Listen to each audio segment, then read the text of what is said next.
إن الحمد لله نحمده ونستعينه ونستغفره ونعوذ بالله من شرور أنفسنا ومن سيئات أعمالنا من يهده الله فلا مضل له ومن يضلله فلا هادي له ونشهد أن لا إله إلا الله وحده لا شريك له ونشهد أن محمدا عبده ورسوله أرسله بالحق بشيرا ونذيرا والسلام والصلاة على محمد وعلى آله وأصحابه ومن تبعهم بإحسان من الأئمة والهداة والصالحين إلى يوم القيامة.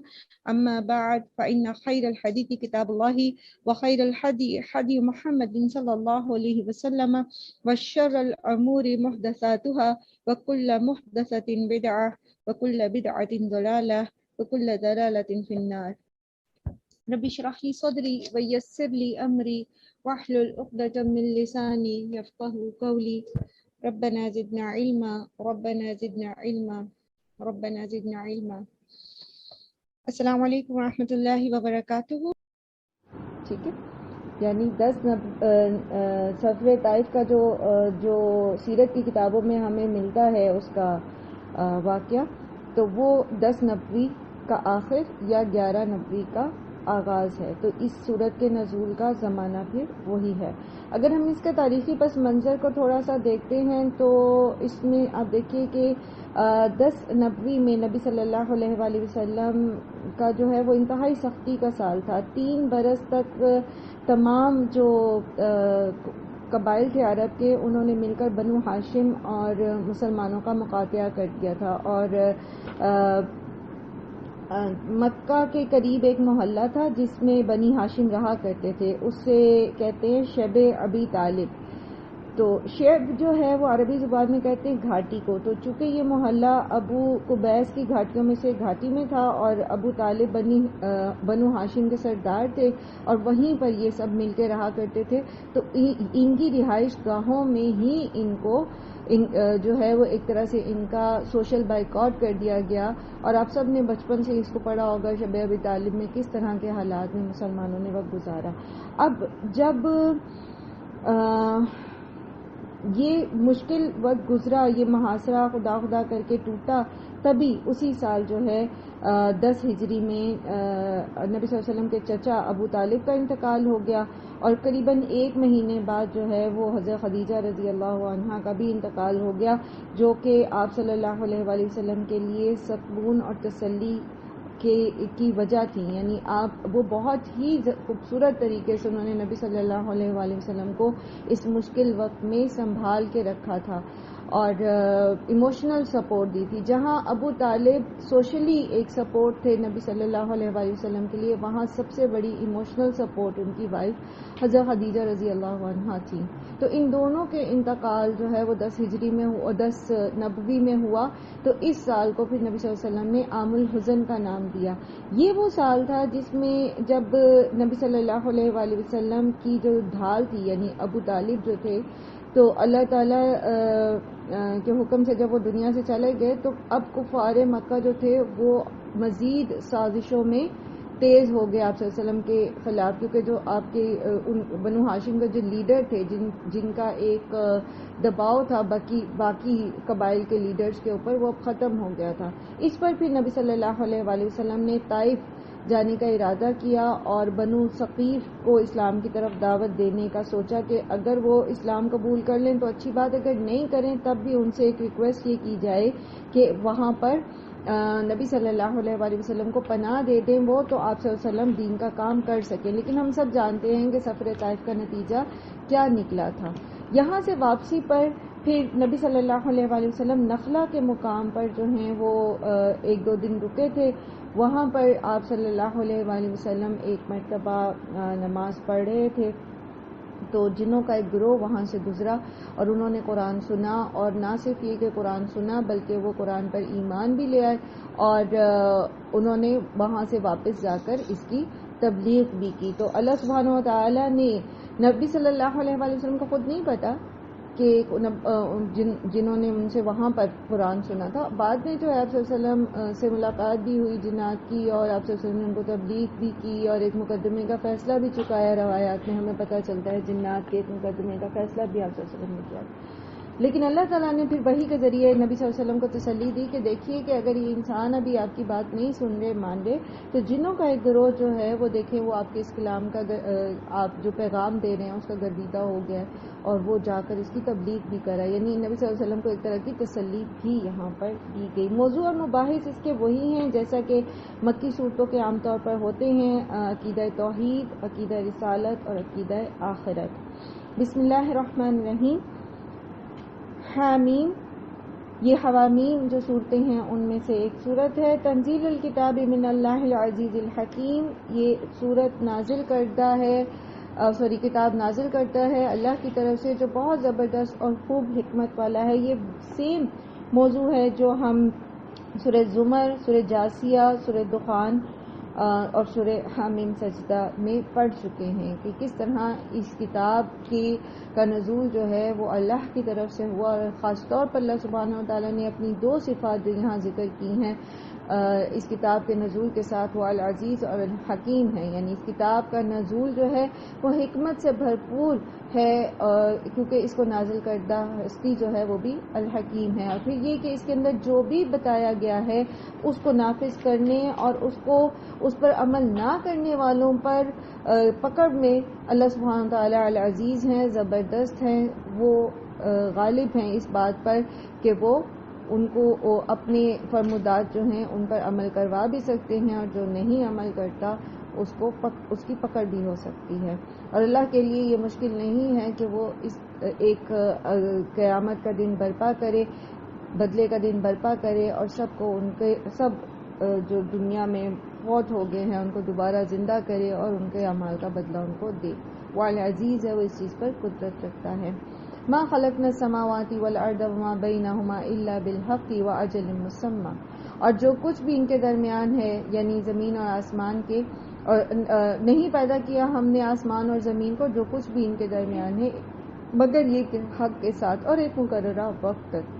والذین کفروا عما انذروا معرضون، اور وہ جنہوں نے کفر کیا اس چیز سے جس سے وہ ڈرائے گئے وہ اعراض کرنے والے ہیں. یہ بھی وہی موضوع ہے جو ان پچھلی صورتوں میں ہم نے پڑھا کہ کس طرح یہ کفار جو ہیں وہ اس بڑی حقیقت یعنی آخرت سے منہ موڑے ہوئے ہیں جس کے لیے ان کو مسلسل خبردار کیا جا رہا ہے. اور یہ اللہ سبحانہ و تعالی کی جو تخلیق ہے یہ کائنات میں سے دلیل ہے. ما خلقنا السماوات والارض وما بینہما الا بالحق، تو ہم نے اس کو کل بھی اور پچھلے بھی جب ہم نے ان صورتوں کے آغاز میں یہ آیات پڑھی تو اس میں بھی ہم نے تفصیل سے اس کو پڑھا تھا کہ کس طرح کائنات جو ہے اس بات پر دلیل ہے کہ قیامت کا قائم ہونا ناگزیر ہے. یہ اللہ سبحانہ و تعالی کی حکمت اور اس کے عدل کا تقاضا ہے کہ وہ ایک ایسا دن مقرر کرے جس میں اچھوں کو ان کی اچھائی کا اور بروں کو ان کی برائی کا بدلہ دیا جائے. وَأَجَلٍ مُّسَمًّى، اور یہ وقت مقرر تک کے لیے ہے. ایسا نہیں ہے کہ یہ دنیا جو ہے بس ایسے ہی بنا دی گئی، ہیپیزڈلی بن گئی اور اسی طرح چلتی رہے گی اور ہمیشہ چلتی رہے گی، یا اسی طرح کبھی ختم ہو جائے گی، کچھ پتہ نہیں ہے. اللہ سبحانہ تعالیٰ فرماتے ہیں کہ اللہ کو پتہ ہے. وَأَجَلٍ مُّسَمًّى، ایک مقررہ مدت تک اس کو اللہ تعالیٰ نے اسی طرح چلانا ہے. اور جو لوگ انکار کر رہے ہیں اس سے، کس چیز سے؟ اما انذروا، یعنی آخرت کے دن سے، معرضون، وہ اعراض برتنے والے ہیں. کیوں اعراض برتنے والے؟ ان کے اعراض کی وجوہات بھی ہم نے پہلے بھی پڑھی، اس میں بھی انشاءاللہ آگے سورہ میں آئیں گی تو ہم اس کو تفصیل سے ڈسکس کرتے جائیں گے کہ کس طرح انسان کی اپنی خواہش نفس جو ہے اس کی من چاہی زندگی گزارنے کا جو اس کا دل ہے وہ اس کو مجبور کرتا ہے کہ وہ کسی بھی خدا یا کسی بھی آخرت کا انکار کرتے. اصل میں آگے جو موضوع آ رہا ہے اس کو سمجھنے کے لیے یہ بات نگاہ میں رکھنی چاہیے کہ انسان کی جو سب سے بڑی بنیادی غلطی ہے وہ یہی ہے کہ وہ اللہ کے متعلق اپنے عقائد کا غلط تعین کرتا ہے. ٹھیک ہے، اور اس معاملے میں اللہ تعالیٰ کے متعلق یا آخرت کے متعلق سہل پسندی کا مظاہرہ کرتا ہے، یعنی کمفرٹ زون سے نکلنا نہیں چاہتا. وہ اللہ تعالیٰ کے متعلق یعنی کسی بھی خدا کے متعلق یا آخرت کے متعلق ویسے ہی عقائد ایکسپٹ کرتا ہے یا گھڑ لیتا ہے جو اس کو اس کی خواہش نفس پورا کرنے میں معاون ہوتے ہیں. تو ایسی جو ہے باتیں جب انسان گھڑتا ہے تو پھر کیا اس کے ہم دیکھتے ہیں کہ وہ پھر اپنی جو روزمرہ زندگی ہے یا جو اس کی دنیاوی زندگی ہے اس میں اپنے آپ کو آزاد پاتا ہے. اسی لیے وہ اعراض برتتے ہیں, منہ موڑ جاتے ہیں ایسی تمام انظار سے جو ان کو آخرت سے ڈراتے ہیں. قل کہہ دیجئے ارأیتم کیا دیکھا تم نے ما تدعون من دون اللہ کہ جنہیں تم پکارتے ہو سوائے اللہ کے, ارونی دکھاؤ مجھے ماذا خلقوا من الارض کہ کیا پیدا کیا ہے انہوں نے زمین میں, ام لہم شرک فی السماوات یا پھر ان کے لیے آسمانوں میں کوئی شراکت داری ہے. جن کو تم اللہ کو چھوڑ کر پکارتے ہو, ان سے استغاثہ کرتے ہو, ان سے دعائیں مانگتے ہو, ان کو رازق سمجھتے ہو, ان کو مشکل کشا سمجھتے ہو, تو بتاؤ انہوں نے کیا پیدا کیا. دیکھیں عبادت کا حقدار وہی ہے, وہی ہستی اس چیز کی حقدار ہے جس نے مخلوق کو پیدا کیا. جس نے پیدا کیا وہی تصرف کا اختیار رکھتا ہے. یہاں پر اسی لیے اللہ سبحانہ تعالیٰ خالق کی صفت کو لے کر آئے ہیں اور چیلنج کرتے ہیں کہ جن کو بھی اللہ کو چھوڑ کر جس کو پکارا گیا ہے کیا اس نے کوئی چیز پیدا کی ہے, کیا وہ بدیع ہے, البدیع ہے. دیکھیں پیدا کرنا بعض اوقات خالق آپ کس کو کہتے ہیں, کریٹر کو, کسی بھی چیز کے بنانے والے کو. ٹھیک ہے, تو آپ کہہ سکتے ہیں کہ روبوٹ بنایا, سب سے پہلے کس نے کمپیوٹر بنایا, وہ اس کا خالق ہے, وہ اس کا کریٹر ہے, لیکن وہ البدیع نہیں ہے. الخالق وہ ہے جو البدیع بھی ہے. البدیع آپ نے پڑھا ہے نا, جو نتھنگ سے پیدا کرتا ہے کسی بھی چیز کے بغیر. کمپیوٹر بنانے والے نے کمپیوٹر نتھنگ سے تو نہیں بنایا نا, اس کو اس کے لیے مٹیریل چاہیے تھا, اسے مٹیریل کے ساتھ چیزیں بنائی. ہر چیز پہلے سے را میں اس کے پاس تھی جس سے اس نے کوئی چیز بنا دی. تو البدیع ہونا, الخالق ہونا, وہ اللہ کے سوا کوئی بھی ایسا نہیں جو بغیر کسی واسطے بغیر کسی سبب کے کوئی چیز بنا سکے. تو اللہ تعالیٰ فرماتے ہیں کہ جن کو تم اللہ کو چھوڑ کر پکارتے ہو ان سے پوچھئے کہ انہوں نے کیا چیز پیدا کی, کیونکہ جو پیدا کرتا ہے تصرف کا حق اسی کے پاس ہے. اگر انہوں نے کچھ پیدا ہی نہیں کیا تو پھر وہ کسی بھی قسم کے تصرف کے حقدار بھی نہیں ہے. اگر کوئی ان سے دعا کرتا ہے کہ ہمیں بیٹے چاہیے, ٹھیک ہے, کوئی ایسی جگہ پہ جا کے کوئی منت مانتا ہے, کوئی کسی سے کوئی دعا کرتا ہے کہ جی آپ ہمارے لیے جو ہے وہ واسطہ وسیلہ بنے. چلیں مشرکین مکہ کہتے تھے کہ ہم جو ہیں وہ ان کی عبادت تو نہیں کرتے, ہم تو ان سے اللہ کا تقرب چاہتے ہیں. ہمارے ہاں بھی لوگ یہی کہتے ہیں, لیکن تصریف کون کر سکتا ہے, تصرف کون کر سکتا ہے؟ جس کے پاس اختیار ہو. اور جس کے پاس اختیار ہی نہیں ہے تو وہ کسی بھی قسم کا تصرف نہیں کر سکتا. اگر اللہ نہ دینا چاہے تو کوئی بھی زبردستی اللہ تعالیٰ سے اس کے فیصلے کو تبدیل کرنے پر اسے مجبور نہیں کر سکتا.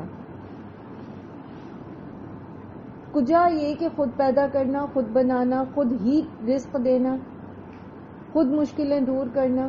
جیسے لوگ بعض بزرگوں کو بعض انبیاء کے لیے یا بعض صحابہ کے لیے مشکل کشا کا لفظ استعمال کرتے ہیں. حضرت علی کو لیے کہتے ہیں یا علی مدد, ٹھیک ہے, یا ان کو مشکل کشا کہتے ہیں, یا کسی کو غوث اعظم کہتے ہیں, یا کسی کو اور اسی طرح داتا گنج بخش کہتے ہیں. گنج بخش کا مطلب کیا ہوتا ہے؟ خزانے بخشنے والا.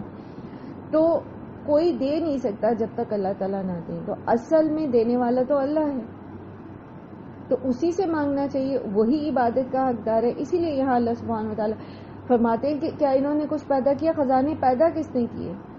تمام خزانے کس کے ہیں؟ اللہ کے لیے ہے نا. للہ خزائن السماوات والارض, اللہ کے لیے ہے زمین اور آسمان میں جو بھی خزانے موجود, سب کے سب اللہ کے لیے ہیں. تو کوئی بھی اس کے اندر اس کے اذن کے بغیر کوئی تصرف نہیں کر سکتا. ائتونی بکتاب من قبل ھذا, اور لاؤ میرے پاس کوئی کتاب اس سے پہلے کی, او اثارات, یا پھر کوئی باقی ماندہ آثار, من علم میں سے, ان کنتم صادقین, اگر تم اس دعوے میں سچے ہو. تو کوئی بھی کسی بھی معاملے کو ثابت کرنے کے لیے دو دلائل ہوتے ہیں. ٹھیک ہے, 2 دلائل کیا ہوتے ہیں؟ یا تو کائنات سے دلیل دی جائے یا پھر الہامی کتب سے جو پہلے سے مذاہب موجود ہیں, الہامی مذاہب موجود ہیں, ان سے دلیل دی جائے. تو ان سے یہی کہا جا رہا ہے کہ پھر ہے کوئی تمہارے پاس کوئی ریسرچ ایسی ہے, کوئی ایسی پہلے سے آئی ہوئی کوئی کتابیں موجود ہیں, کوئی قدیم انبیاء اور صلحاء کی کوئی تعلیمات کا کوئی ایسا حصہ موجود ہے تمہارے پاس, تو تم دکھاؤ, لے کر آؤ دلیل میں اگر تم سچے ہو. ومن اضل ممن يدعو من دون اللہ, اور کون اس سے زیادہ گمراہ ہے جو پکارتا ہے اللہ کے سوا, من لا يستجیب له, جو اس کے لیے اس کو جو وہ جواب نہیں دے سکتا, الی یوم القیامہ, قیامت کے دن تک, قیامت کے دن تک وہ ان کی بات کا جواب ہی نہیں دے سکتے. استجاب جو ہے, استجاب یعنی جواب طلب کرنا, کسی سے جواب طلب کرنا. ٹھیک ہے, ابھی ہم بات اسی کی کرتے تھے, باب استفعال ہی کی کر رہے تھے نا. تو کسی سے جواب مانگنا یعنی دعا کرنا اور اس کا ریٹرن مانگنا, اس میں دو معنی آتے ہیں, دونوں طرح سے یہ آتا ہے کہ یہ جو آیت ہے نا کہ وہ ومن اضل ممن يدعو من دون اللہ من لا يستجیب له, تو یہ لا يستجیب له میں جو استجاب ہے یہ 2 طرح سے ہے. ایک تو یہ کہ وہ یہ ان سے جواب طلب کرتے ہیں, وہ جواب دے ہی نہیں سکتے. کیوں نہیں دے سکتے؟ وہ سنتے ہی نہیں ہیں, وہ سن ہی نہیں سکتے تو جواب کیسے دیں گے. اور دوسرا اس کے معنی یہ ہے کہ اگر وہ کسی طرح سے سنائے بھی جاتے ہیں, مثال کے طور پر اگر کوئی وہ زندہ ہستی اور وہ سن بھی لیتی ہے, یا کسی طرح سے اللہ تعالیٰ ان کو سنوا بھی دیتے ہیں کوئی بات, تو ان کے پاس اختیار ہی نہیں ہے, اختیار نہیں ہے, قیامت تک اختیار نہیں ہے. وہ اس کے ماننے یا نہ ماننے میں کسی قسم کا اختیار رکھتے ہی نہیں ہیں. یہ دونوں اس کے معنی ہو سکتے ہیں, لیکن بالخصوص یہاں پر جو کنسیڈریبل ہے وہ یہ ہے کہ وہ جواب نہیں دے سکتے, یعنی وہ سن ہی نہیں سکتے. تو 3 طرح جو ہے مشرکین جو ہیں اللہ کو چھوڑ کر 3 طرح کی ہستیوں سے دعا مانگتے. ٹھیک ہے, ایک وہ جو بے روح اور بے عقل مخلوقات ہیں, یعنی درخت ہو گیا, جیسے وہ ایک ذات النوا درخت تھا جس پر مشرک جو تھے وہ اپنے ہتھیار ٹانگا کرتے تھے اور اس سے پھر مدد مانگتے تھے جنگ میں جیتنے کے لیے. پھر اسی طرح جیسے بت ہو گئے, لکڑی اور پتھر کے بت ہو گئے, کوئی اور اس طرح کی مخلوق ہو گئی جو بے جان ہوتی ہیں, جو سن نہیں سکتے, تو وہ تو سن ہی نہیں سکتے. ٹھیک ہے, دوسری طرح کی کون سی ہستیاں ہیں جن سے مشرکین مانگتے تھے, دعائیں کرتے تھے, یا فی زمانہ بھی جو لوگ شرک میں مبتلا ہیں, ایسے مذاہب سے تعلق رکھتے ہیں, تو وہ پھر بزرگ اور نیک انسان, انبیاء, جیسے عیسائی جو ہیں وہ حضرت عیسیٰ کو پکارتے ہیں. ٹھیک ہے, تو ایسی ہستیوں کو لوگ پکارتے ہیں, ان سے دعا کرتے ہیں. تیسرے وہ جو گمراہ انسان جو خود گمراہ تھے اور انہوں نے لوگوں کو گمراہ کیا اور یہ چاہا کہ لوگ ان کی پوجا کریں, ان کو فالو کریں, جیسے فرعون اور نمرود ٹائپ کے لوگ ہوتے ہیں. صرف فرعون اور نمرود نہیں, اور بھی ایسے لوگ جو ہیں وہ موجود ہوتے ہیں. فی زمانہ بھی آپ دیکھیں کہ اگر کوئی سجدے ڈائریکٹ نہیں بھی کرواتا اپنے آپ کو, تو لوگوں کو اس حد تک مجبور کر دیا جاتا ہے کہ وہ حرام میں مبتلا ہوتے ہیں ان کو راضی کرنے کے لیے. بہرحال یہ 3 طرح کی ہستیاں تھیں جنہیں مشرکین جو ہیں وہ پکارا کرتے تھے. اب اس آیت کی طرف آ جائیے, لا یستجیب لہ, کہ وہ ان کو جواب نہیں دے سکتے, الی یوم القیامہ, قیامت کے دن تک, وہم عن دعائہم غافلون, اور وہ ان کی پکار سے غافل ہیں, انہیں پتہ ہی نہیں ہے کہ کون ان کو پکار رہا ہے. تو یہ تینوں طرح کی ہستیاں جو ہیں یہ سن نہیں سکتی ان کی پکار کو جو یہ پکارتے ہیں. ٹھیک ہے, اول کون؟ وہ بے روح اور بے عقل چیزیں, جیسے درخت وغیرہ. اگر آپ کسی درخت کے پاس جا کے کہیں گے جی لاہور کا راستہ کدھر ہے, وہ آپ کو بتا سکے گا؟ نہیں بتا سکے گا. کیوں نہیں بتا سکتا؟ اس کی زبان نہیں اور اس کے کان بھی نہیں, وہ سنتا بھی نہیں اور وہ بول بھی نہیں سکتا. ٹھیک ہے. دوسرا یہ دوسری وہ ہستیاں جو اللہ تعالیٰ کے نیک بندے تھے دنیا میں، انبیاء تھے، صالحین تھے، شہداء تھے، جن کو لوگ بعد میں پکارنا شروع ہو گئے، جیسے ابھی ہم نے دیکھا کہ حضرت علی کو لوگ مشکل کشا کہتے ہیں، ان کو پکارتے ہیں کچھ لوگ اپنے عقائد کے مطابق. تو ایسے لوگ جو نیک لوگ ہوتے ہیں ان کو اللہ سبحانہ و تعالی کے مقرب انسان جو ہیں، تو یہ ان کے بے خبر رہنے کی دو وجوہات ہیں. یعنی یہ ان کی دعاؤں سے کیسے بے خبر ہیں؟ ایک تو یہ کہ وہ اللہ تعالیٰ کے ہاں اس عالم میں ہیں، یعنی علیین میں ہیں، جہاں انسانی آوازیں براہ راست ان تک نہیں پہنچ سکتی، براہ راست نہیں پہنچ سکتی. اللہ سبحانہ و تعالیٰ جو بات ان تک پہنچانا چاہتے ہیں وہ پہنچا دیتے. جیسے ہمیں بعض روایات سے پتہ چلتا ہے کہ نبی صلی اللہ علیہ وآلہ وسلم تک ہمارا درود و سلام پہنچایا جاتا ہے. نبی صلی اللہ علیہ وآلہ وسلم خود نہیں سن رہے، ان تک وہ پہنچایا جاتا ہے. وہ فرشتوں کی ڈیوٹی ہے، وہ آپ یہاں بیٹھ کر درود شریف پڑھیں تو وہ آپ کا درود جو ہے، آپ کا سلام جو ہے وہ نبی صلی اللہ علیہ وآلہ وسلم تک پہنچائیں گے. ہمیں حدیث سے پتہ چلتا ہے. اسی طرح آپ دیکھیں کہ جو نیک اولاد دعائیں کرتی ہے اپنے ماں باپ کے لیے، تو ان کے ماں باپ تک، وہ جو نیک ماں باپ ہیں ان تک ان کو ان کی دعائیں، ان کی جو اس کے اجر ہے وہ ان تک پہنچایا جاتا ہے. تو اللہ تعالیٰ اگر کچھ پہنچانا چاہیں ان تک تو وہ پہنچاتے ہیں. ٹھیک ہے. اب آپ یہ دیکھیے کہ اگر مثال کے طور پر حضرت عیسیٰ کو لیجئے، اور حضرت عیسیٰ نے ساری زندگی لوگوں کو کیا تعلیمات دی کہ ایک اللہ کی عبادت کرو، وہی میرا رب ہے اور تمہارا رب ہے. اب جو لوگ حضرت عیسیٰ کو خدا بنا کر پکار رہے ہیں تو اللہ سبحانہ و تعالیٰ ان کی پکار حضرت عیسیٰ تک نہیں پہنچاتے. کیوں؟ کیونکہ یہ تو پھر اللہ کے پیارے بندوں کی دل آزاری کا سبب بنے گا، حضرت عیسیٰ کی دل آزاری کا سبب بنے گا کہ وہ ساری زندگی تو انہوں نے لوگوں کو اللہ کی طرف بلایا اور اب لوگوں نے ان کو خدا بنا دیا. تو اس طرح سے اللہ تعالیٰ ان لوگوں کی پکار ان تک نہیں پہنچاتے. اسی مثال سے، حضرت عیسیٰ کی مثال سے، آپ نیک بزرگوں کو لے لیجئے، خود نبی صلی اللہ علیہ وآلہ وسلم سے جو لوگ استغاثہ کرتے، آپ صلی اللہ علیہ وسلم سے جو دعائیں مانگتے ہیں، تو یہ چیزیں، یہ باتیں اللہ تعالیٰ ان تک نہیں پہنچاتے. کیا پہنچاتے ہیں؟ آپ کا درود و سلام ان تک پہنچتا ہے. ٹھیک ہے.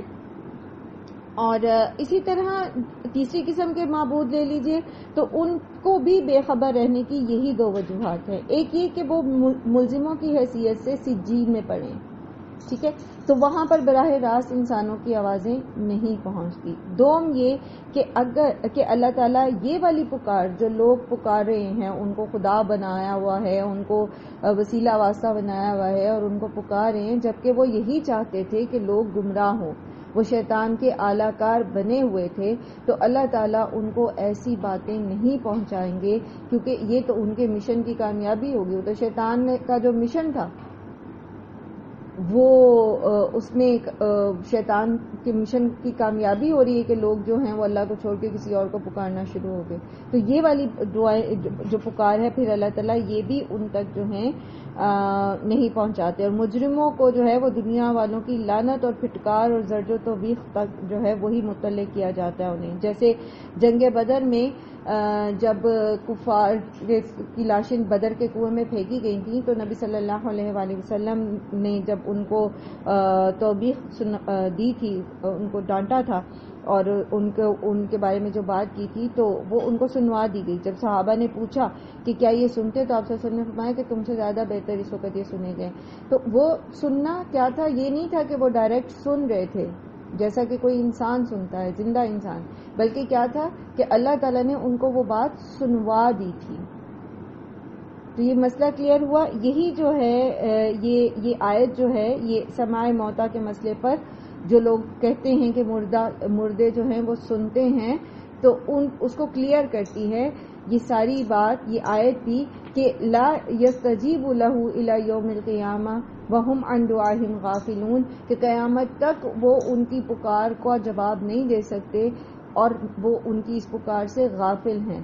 یعنی جو دعائیں اور یہ عبادت ان کی کر رہے ہیں اس کا ان کو نہیں پتا. اور آپ دیکھتے ہیں کہ قیامت کے دن بھی یہ جیسے اگلی آیت میں آ رہا ہے وَإِذَا حُشِرَ النَّاسُ كَانُوا لَهُمْ أَعْدَاءً, اور جب وہ جمع کیے جائیں گے یعنی لوگ تو ہوں گے وہ ان کے لیے دشمن. یعنی کون کس کا دشمن ہو جائے گا؟ جن کی عبادت کی جا رہی ہے وہ عابدین کے دشمن ہو جائیں گے. وَكَانُوا بِعِبَادَتِهِمْ كَافِرِينَ, اور وہ ان کی عبادت کا انکار کر دیں گے. تو یہ دونوں طرح کے جو معبود بنا لیے انہوں نے, جو اللہ کے نیک بندے تھے جو بے جان ہیں وہ تو ختم ہو جائیں گے نا, اسی طرح ان بتوں کو بھی پھینک دیا جائے گا جہنم کی آگ میں, وہ پتھر ایندھن بن جائیں گے. تو جو جنہیں نبی جو نیک بندے تھے ان کی عبادت جن کی گئی تو وہ ان کے دشمن کیسے ہو جائیں گے کہ وہ کہیں گے کہ ساری زندگی تو ہم تمہیں اللہ کی طرف بلاتے رہے اور تم نے یہ کیا کیا. تو ان کے بیچ میں تو دوستی ہو ہی نہیں سکتی. لیکن وہ جنہوں نے خود لوگوں کو اپنی عبادت پر اکسایا, خود لوگوں کو اس کے اپنے پیچھے لگا کر اللہ سے دور کیا, وہ بھی ان کے دشمن بن جائیں گے. اور یہ جو ان کے بیچ میں مکالمے ہیں یہ ہم بہت دفعہ پیچھے جو ہے قرآن کریم میں پڑھ چکے ہیں کہ کس طرح عابد معبود کا اور معبود عابد کا دشمن ہوگا. وَإِذَا تُتْلَى عَلَيْهِمْ آيَاتُنَا بَيِّنَاتٍ قَالَ الَّذِينَ كَفَرُوا لِلْحَقِّ لَمَّا جَاءَهُمْ هَذَا سِحْرٌ مُبِينٌ, اور جب ان پر پڑھی جاتی ہیں آیات ہماری واضح تو وہ لوگ جنہوں نے کفر کیا وہ کہتے ہیں حق کے بارے میں جبکہ وہ ان کے پاس آ گیا هَذَا سِحْرٌ مُبِينٌ, یہ کھلم کھلا جادو ہے. انہوں نے قرآن کریم کے متعلق یہ اسٹریٹجی کیوں اپنائی تھی جادو اس کو جادو کہنا. ولید بن مغیرہ کے بارے میں آپ نے پڑھا نا سورہ مدثر میں, تفصیل سے آئے گا کہ کس طرح سے ساری باتیں سن کے اس نے کہا کہ نہیں کہانت بھی ایسی نہیں. جب لوگوں نے کہا کہ ہم نبی صلی اللہ علیہ وآلہ وسلم کے بارے میں کہیں گے کہ یہ کاہن ہے, اور ان کا نہیں کہانت ایسی نہیں ہوتی, کاہن جو منہ میں بڑبڑاتے ہیں یہ قرآن ایسا کلام نہیں ہے. پھر انہوں نے کہا ہم کہیں گے یہ جھوٹ ہے, ان کے جھوٹے بھی نہیں ہیں نبی صلی اللہ علیہ وسلم کے بارے میں, آپ جھوٹا بھی نہیں کہہ سکتے ان کو. پھر کسی نے کہا کہ ہم کہیں گے کہ یہ من گھڑت ہے, یہ شاعری ہے. تو اس نے کہا کہ ہم شاعری کو بھی جانتے ہیں, شاعروں کو جانتے ہیں, شاعر جو ہیں ان کا کلام ایسا نہیں ہوتا. تو ہر چیز کو نگیٹ کرتے کرتے پھر اس نے بڑا غور کیا, اور اللہ سبحانہ تعالیٰ بہت تفصیل سے اس کی یہ ساری جو ہے اس کا تیوری چڑھانا اور اس کا غور کرنا اور پھر منہ موڑنا اور پھر تکبر سے کہنا کہ کیا کہ ھذا سحر یؤثر, کہ یہ جو ہے وہ کھلم کھلا ایک جادو ہے جو چلا آ رہا ہے. اچھا یہ جادو جو چلا آ رہا ہے اس کو جادو کیوں پھر انہوں نے کہا وہ سب اس پہ رضامند کیوں ہو گئے؟ کیونکہ جادو جو ہے یہ جو ہے یہ اثر انگیز ہوتا ہے, اثر کرتا ہے نا. تو قرآن جو لوگ سنتے تھے ان کے دلوں کی حالت بدل جاتی تھی. اسی لیے آپ کو یاد ہوگا کہ حضرت ابوبکر صدیق جب قرآن پڑھا کرتے تھے اپنے گھر میں اونچی آواز میں اور عورتیں اور بچے سنتے تھے تو کفار نے ان کو مکہ سے نکالنے کا فیصلہ کر لیا تھا کہ ابوبکر یا تو قرآن پڑھیں گے نہیں اونچی آواز میں یا پھر ان کو مکہ سے نکال دیا جائے. تو قرآن اثر کرتا ہے. ابھی بھی آپ دیکھیے کہ بہت سارے ریورڈز جو ہیں آپ ان کو جب سنتے ہیں تو انہوں نے قرآن سنا تو ان کو نہ صرف یہ کہ اگر ان کو مطلب نہیں بھی سمجھ آتا, وہ ریورڈز نہیں بھی ہیں, وہ نان مسلم ہیں, لیکن جب آپ قرآن کی کوئی قرات سنتے ہیں تو وہ اپنے دل کو فیلنگ سب بیان کرتے ہیں. تو وہ بتاتے ہیں کہ یہ تو کچھ مطلب ایسی چیز ہے جو دل پر اثر کرتی ہے. اکثر لوگ رو پڑتے ہیں اس کو سن کے حالانکہ انہیں مطلب بھی سمجھ نہیں آ رہا ہوتا. ایسے بہت سارے جو ہے وہ جو دعویٰ کے کام کرتے ہیں ہمارے بہن بھائی فورن کنٹریز میں, تو انہوں نے اس کے تجربات کیے اور بہت ساری ویڈیوز آپ کو یوٹیوب پر مل بھی جائیں گی. تو قرآن اثر کرتا ہے نا دل پر, تو انہوں نے اس لیے اس کے لیے جادو کی جو ہے وہ گھڑی بات کہ یہ لوگ دیکھتے ہیں کہ اچھا اس پہ تو یہ اثر کر رہا ہے تو وہ مان جائیں گے کہ یہ جادو ہے. دوسری چیز یہ کہ جو جادو ہے وہ عام طور پر کیا جاتا ہے رشتوں کو توڑنے کے لیے. تو ہم نے یہ دیکھا, تاریخ اس چیز پر گواہ ہے کہ جب کوئی مسلمان ہو جاتا تھا تو اس کے رشتہ دار اس کو ڈس اون کر دیتے تھے, رشتے ٹوٹ جاتے تھے. بیوی شوہر مسلمان ہو گیا ہے تو بیوی نے چھوڑ دیا, بیٹا مسلمان ہو گیا تو ماں باپ نے چھوڑ دیا, ماں باپ مسلمان ہو گئے تو اولاد الگ ہو گئی ہے. تو اس ساری سینیریو کو انہوں نے سمجھتے ہوئے بڑی چالاکی کر کے اس کو جادو کہا قرآن کو تاکہ لوگ اس کو مان لیں اس بات کو کہ، اور اس چیز کو انہوں نے جب حجاج آئے عرب حج کے سیزن میں تو ابو جہل نبی صلی اللہ علیہ وسلم کے آگے آگے جاتا تھا اور لوگوں کو کہتا تھا کہ یہ شخص جادوگر ہے، یہ رشتوں میں پھوٹ ڈلوا دیتا ہے، تو اس کی بات نہ سننا۔ ام یقولون افتراہ، یا وہ کہتے ہیں کہ اس نے گھڑ لیا ہے اسے، قل کہہ دیجئے ان افتریتہ، اگر گھڑ لیا ہے میں نے اسے، فلا تملکون لی من اللہ شیئا، تو